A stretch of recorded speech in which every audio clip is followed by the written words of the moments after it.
Hello everyone and welcome back to my channel. Today we are going to be embarking on a new journey.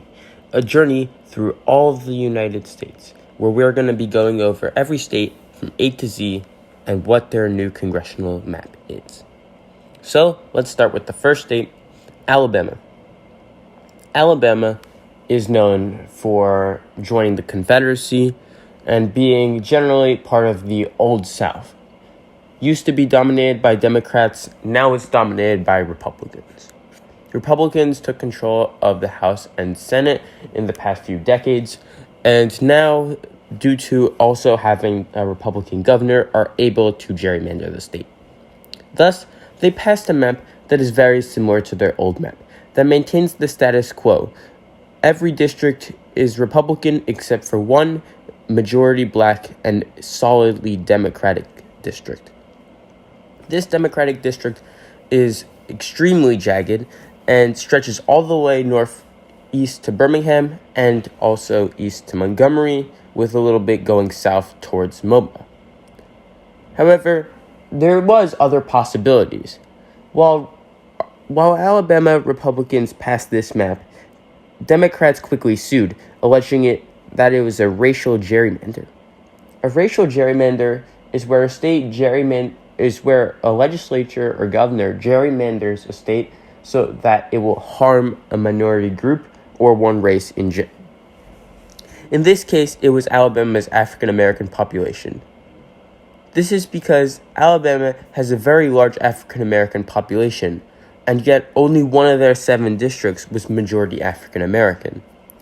Thus, Democrats went to a bunch of different people and said, hey, can you draw a map that would make 2 majority African-American districts? And they found someone. Professor Moon Duchin proposed 4 different maps that all had 2 majority African-American congressional seats. When they went to court, they called them Plaintiffs' Illustrated Plan A, B, C, and D. All these had generally the same concept. One very solid Democratic district in Birmingham with another less solid but also majority African American district stretching from Montgomery and eastern Alabama down to Mobile in the south. However, when they went to court, originally the Democrats and Moon Duchin won the case.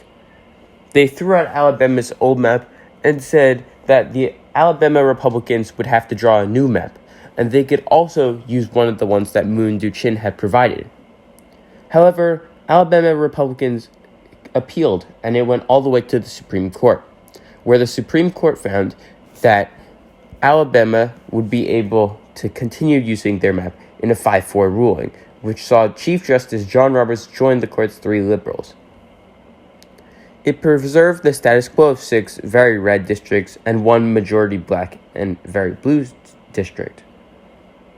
It also agreed to take up the redistricting lawsuit later, which means that the courts will hear arguments over the map and rule on its constitutionality.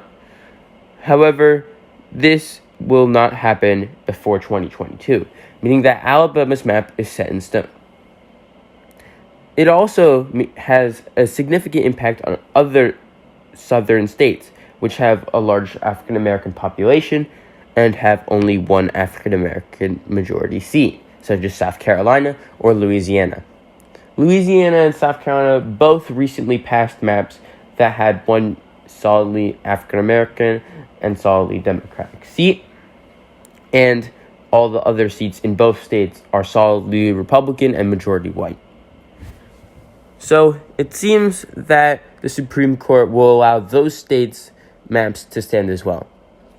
Thank you for listening, and I'll see you next time.